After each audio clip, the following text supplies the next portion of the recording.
ISD who are all participating right now in Jazz Up Your Curriculum with video conferencing. So can one of you or two of you tell me what Jazz Up Your Curriculum is? What is this all about? Go, Bill. Okay, Bill, you got it. Hello, what are you guys doing in here? Bill Waters from Bowie High School. We're here because the interest to me, the intrigue was to use new technology, but video conferencing would really aid a teacher in a classroom to augment what they're presenting to the kids, plus give more contextual learning for the student in the classroom. Okay, so how's the class actually set up? What are you guys actually doing in the class? We are actually participating in video conferencing to accomplish a task, a project for the end. And in the process, we are learning all kinds of terms and processes, applications, such as Google Docs and sharing documents. So it's not just video conferencing you're learning about. It's some other Web 2.0 tools. It sounds right, like. Lots of them. In fact, I think behind me you can see our word wall. Yeah. Okay. There we go. And what are you using the word wall for? What are you guys doing that? Those are some terms that we have learned, and a lot of us didn't know. Speaking for myself, what most of the Web 2.0 ones were, or how to use them, or what they were for. And in this process, we have been learning about that. Okay. So who are you guys hooking up with? Well, that's probably not the right term, hooking up with. who are you connecting to? We've been connecting to a group in Michigan, a group in North Dakota, which is a combination of people from North Dakota and Minnesota, and a group in Canada, in British Columbia. And what are you finding when you're talking to your colleagues in these other parts? What are you finding commonalities with them? Are you finding what are you learning from them? There was a lot of surprises. Like what? What's the surprise that you got from them? Like people in Canada talk funny? No? The people from Canada are very funny. They're always making jokes and make it very entertaining. No, it was very surprising to know about North Dakota. It was the one that strikes me the most. Why is that? Because we're very similar. Really? We're similar to North Dakota? In my opinion, and their students, our students, and how we feel for them, and the issues about immigration, is the sensitivities about cultures is so similar. That's interesting. Who would have thought that in El Paso, Texas? No way. And so that actually, to me, is kind of a demonstration of the power of video conferencing, is that you're connecting to people that you normally wouldn't connect to, and then you have that connect. You learn from them. Now, tell me some activities that you've actually done in the class in Jazz. What are some, besides turning on the video conferencing, which I'm pointing up there, those video conferencing monitors, and you connect with them, then what do you do? Well, we've prepared skits. But the most powerful tool of the video conferencing is being to extend what we're doing in here to outside the classroom. I mean, we visited museums. We went to Alaska. We went dog sled mushing. Yeah. Really? Yes. Yes. You went mushy. Yeah. Yes, we did. Is that legal? Am I paying? Today we had a lecture on, or a presentation on pirates and it was just awesome. We went to New York City and talked about immigration issues. So that ability and being able to expose our students to that is the power of it. Right. It's been very awesome. For a lot of our students who've never maybe been outside of Texas or outside of El Paso even, it would be, I just can't imagine what the experience would be like for them to visit some of the places even that we've seen this week, or other opportunities that are available via video conferencing. It would be really powerful. So we've got, in this room here, we've got a wide variety of teachers. We've got from elementary all the way up to high school. So let me just talk to the elementary here for a second. Let me start. So what can you see your students doing with this type of technology? I see a couple things. Number one is sharing with other classes, and maybe not even just in Texas and El Paso, but in other parts of the United States. I think exposing them to what school and life is like for kids outside of this little area would be really a good experience for them, and not just seeing it, but actually sharing something academic with another classroom. And one of the things, I'm a reading teacher actually in 5th grade, and one of the problems that a lot of my students face is a lack of background knowledge about different parts of the Right. world or different things. And so being able to expose them to different places and different experiences that they don't already have would really, really aid them in their reading abilities in my So it's class. great. It's one thing to like talk about a place. It's a completely different thing to go to that place. So let me talk. Do we have any using this as? Now you teach English language arts. Right. So how can you use this type of technology for English language arts? Well, what we did so far is we talked to an expert on content. And so if you're reading a book on Native Americans, for example, you can have a Native American talk to you about some of the cultural aspects. Mm-hmm. There's also Ask an Author, where you've got the author of a book you've read and you can carry on a conversation with him or her. So that's in real time. You can In just real actually. time. Okay. So how does that work? Do they like? Do you have to hunt down the authors? Does there like a service that finds the authors? There are many organizations that facilitate finding people who are willing to speak and those who are willing to conference with them. I get something every week where they're all adding new experiences on. So there's just a multitude of places to go to. And so what can you see your students doing at the middle school level? Well, after we read a book, I could see talking to the author, or I could see taking the theme of a book and talking to an expert, or I could see us going to the geographic place. Yeah, that'd be cool. So if like a book is about Egypt, and all of a sudden Yes. you go to a museum in Egypt and start. So I see this as kind of we're breaking down the walls of the classroom. We're no longer stuck in the four square walls of a classroom. And not only the classroom, you know, also the socioeconomical status, because there's a lot of kids that have gone to Egypt several times, and there are others that have never even get out of Paso. Right. So this way is more level. You can play, you know, everybody's at the same level. As you were saying, the background experience is so important for reading, but I teach math also for math, and for everything, social studies, for everything, for life. I remember now this was several years ago, but I remember when I was teaching middle school in Northeast El Paso, and I would talk to some students, and they had never, even by middle school, had never left Northeast El Paso. They kind of like have stayed there. I would just reference something on the other side of the mountain, you know, like a store or a mall or something, and there would be kids that would say, well, "We've never been there. I've never been there," and it just amazed me that kids just hadn't even gotten out of their own little geographical area. And so this type of technology just, I think, allows them to break out of that a lot. Okay, so high school. Yay, go Tigers, yay. So what can we do in high school with this type of... Well, as a librarian, I plan to collaborate with some of the teachers, particularly in the English department, but I would like to get social studies involved somewhat too, and of course applied science and math. And we could video conference with some of the contacts I've made through this course, and then let them actually either plan a lesson together, do a lesson together. I think like do a lesson together, if we could get several conferences together, like a free, give them some time, a middle point, and give them some more time, and then an end point, and see what they came up with and compare. Similar to we have our monster on the wall, one of our first projects. What did you have to do? Well, we created a monster and then sent directions to another group who had then to make our monster going just on the directions but with no visual cues. And were they successful? They were very good. Their example is up on the wall also. I don't think maybe you can see it. It's the top one. It's kind of 3D. Right. And that's what they came up with, basically. The one underneath it is the monster they designed. The little rat, the guy with the Mickey Mouse ears? Yes. Yeah, okay. And the ears were kind of can ears.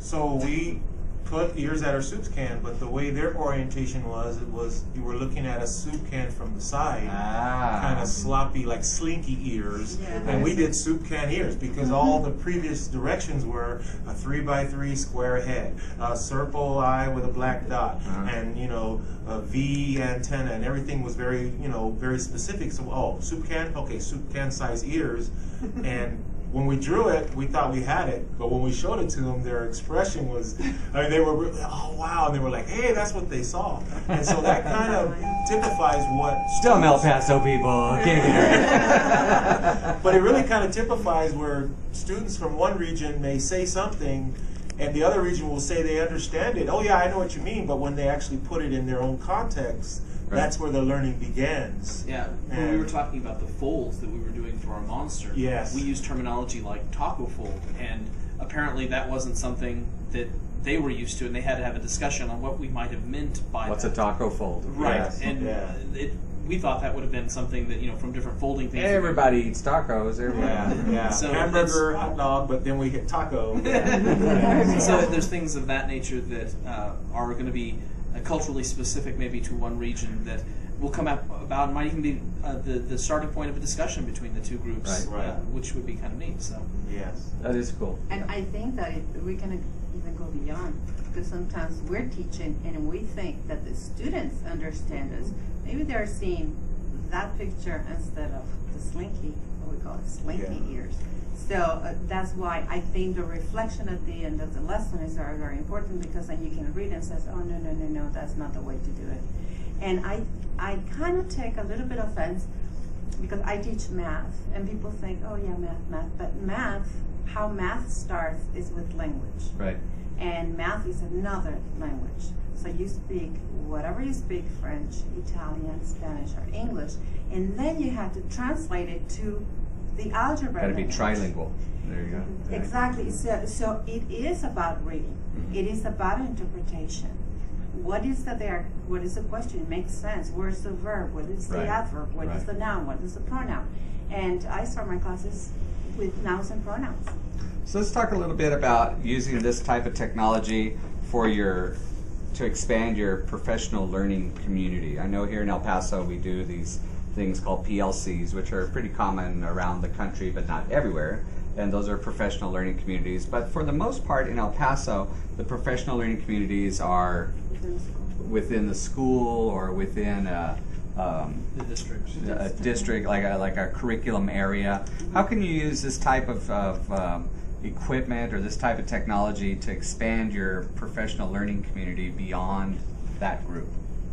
This in an instant makes your professional learning community international, and it completely expands the framework from which you're working. And when it's great to work with your colleagues in your school or in your district, because you come up with a lot of new ideas and share information. But when all of a sudden you're connecting to another state or another country, they have a completely different take or a different way of doing things. And so it's like expanding your whole research base as far as where you're gaining information or ideas of what you can implement in your classroom.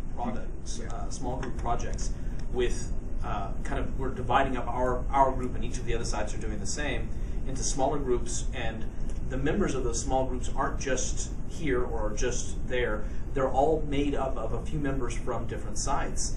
And so we're being forced to collaborate to create a project with some members of another side. So even if we would not otherwise be adding members to our professional learning community, we're having to collaborate, communicate with these other individuals. We're making Google Docs to plan our activities. So it's also kind of instructive into how to add members into your professional learning community. So if you're not really certain what you would do with other people, how you would even incorporate what they're giving you, this is a great example of how to incorporate those people into your planning together, your working together, and how to strategize together, that you wouldn't necessarily understand what you would do with these other people otherwise. So that's kind of nice. I always thought it'd be cool to have here we are at our PLC meeting, and then you crank up this equipment, and instead of just having the 5 people that were always, all of a sudden you're talking to people in Kansas, or you're talking to people, hey, let's see what their strategies are for English language arts, or let's see what their strategies are for dealing with students. One of the things that that always bothered me about El Paso teachers is that they always seem, not all of them, but a lot of them seem like they don't think they have something to share. And I was in a session once, and they said, we don't have anything to share. Why would we want to go talk to people in Kansas? What could we? They know more than we do. Those teachers in New York City know more than we do, or wherever they were. And I said, what kind of population have we been dealing with since forever? Well, you know, English language acquisition learners, you know, English language learners. And I go, don't you think they're dealing with how to handle those kids in Kansas and Montana and, you know, where they've never seen those type of kids before? Don't you think we can share our strategies with them? They can share their strategies with us. And once I pointed that out, they were like, oh yeah, well maybe we do have something to share. And so that's what I think we need to get out of that idea that we don't have something to give, because we do. You know, we're a cool school district. We got some cool stuff. So you were going to say something. Yeah, professional learning community. One of the ladies from North Dakota is from Minnesota, and she is a member of the Minnesota Historical Society, and they work in putting together their history book, the one that they'll use in the public schools. And so she wanted suggestions from all of the participants on how she could include video conferencing as part of their history resource. Their curriculum. And their curriculum. Right. So I thought, I mean, and immediately Canada have made some awesome suggestions, and you know, there was a lot of interaction instantly from 4 different areas. Yeah, you never know who you're going to affect when you're in a conversation. You know, maybe some little thing that you said in a video conference ends up in the Minnesota history text. You know, and you're like, well, that was my idea. Yeah. So let's kind of wrap this up a little bit here. Well, I wrap it up a lot actually. How do you keep the momentum going here? It's one thing to be in a staff development session like this, where it's kind of it's cool, but it's very artificial. You know, this is kind of like forced on you because, you know, it's set up to learn. So how do you, as a professional, how do you keep this going after the jazz session's over? How do you keep it going next year? I think that we start on a small scale thing that every year coaches, I'm a content coach at Bowie in math, but I would like, when I present to my faculty at the beginning of this fall, that I could probably do a joint session point to point with some other campus or somewhere else at the same time, if we could coordinate that and actually show that interaction. And we'll be doing district data or whatever, tax results, and say, okay, I have this part and I'm the same coach on this campus, but then another coach from another campus could present their part and actually show them how that would work in our PLC. So you're saying like baby steps? Yeah, baby step. And then from there, okay, now as a PLC. And the one thought that came to my mind when I first walked in on Tuesday was, I'm part of the High Schools at Work project on my campus also, and we're starting co-curricular projects. And this, if you can't find someone on your campus, then you can definitely find someone else on another campus or another district, another state, another country. And then if you can't find them there, you ain't looking. Yeah, that's right. But you're going to find them, you know. So then use it, model it, have it there, have it prevalent out and all the time.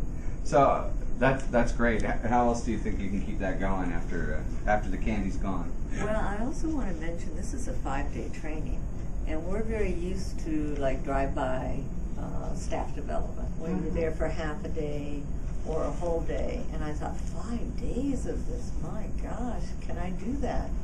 And what it does is it makes you feel comfortable. It makes you feel much more competent to where you can do it, because you cannot learn all this stuff in one day. And you actually can't learn in 5 either.